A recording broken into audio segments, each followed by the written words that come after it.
একদিন মদিনার মধ্যে একটা শোরগোল পড়ে গেছে, আমার নবীকে পাওয়া যাচ্ছে না। 3 দিন হয়ে গেছে। কয়দিন?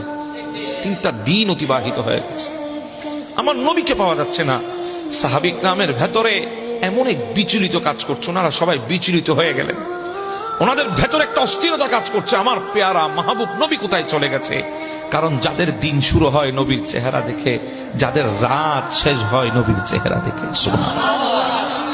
হযরত ফারুক আযম তো এমন এক অবস্থা হয়ে গেছে, ইনি তরবারি বের করে চিৎকার দিয়ে বলেছেন, আমার নবীকে যদি মক্কার কাফেররা যদি কিছু করে, আমি গোটা দুনিয়া জ্বালিয়ে দেব।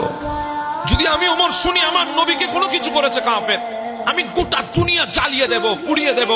আমি ওমরের তরবারির গোড়ায় সবাইকে দাঁড় করিয়ে রাখবো। ফারুক আজমের ঘোষণা ছিল এমন।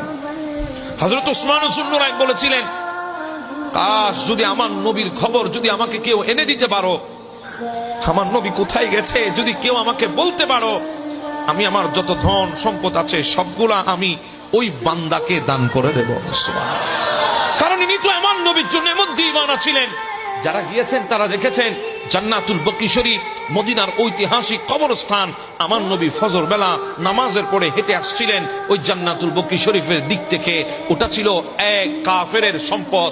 আমার নবীকে আসতে দেখে ওসমান যুন্নুরাইন জিজ্ঞাসা করে, আকা ইয়া রাসূলুল্লাহ, ওগো মায়ার নবী জানের নবী কোথায় গিয়েছেন? বলে, ওসমান জায়গাটা অনেক সুন্দর, আমার ভালো লাগে এই জায়গাটা, যেটা বর্তমানে জান্নাতুল বকি মদিনার কবরস্থান, যেখানে 10,000 নবীর সাহাবী দাফন আছে, সেই কবরস্থান।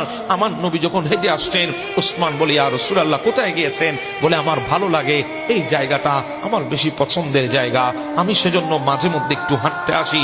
এই কথা বলে আমার নবী হুজরায়ে পাকে গিয়ে বসতে পারে নাই। পেছন পেছন হযরত ওসমান এসেছেন, এসে একটা কাগজ আমার নবীর দরবারের সামনে রেখেছেন, কদমের কিনারায় রেখেছেন। আমার নবী বলে, কিসের কাগজ রে ওসমান? বলে, ইয়া রাসূলুল্লাহ যে জায়গাটা আপনার ভালো লাগে বলেছেন, সেটা কিনে নিয়ে এসেছি আপনার জন্য। সুবহানাল্লাহ।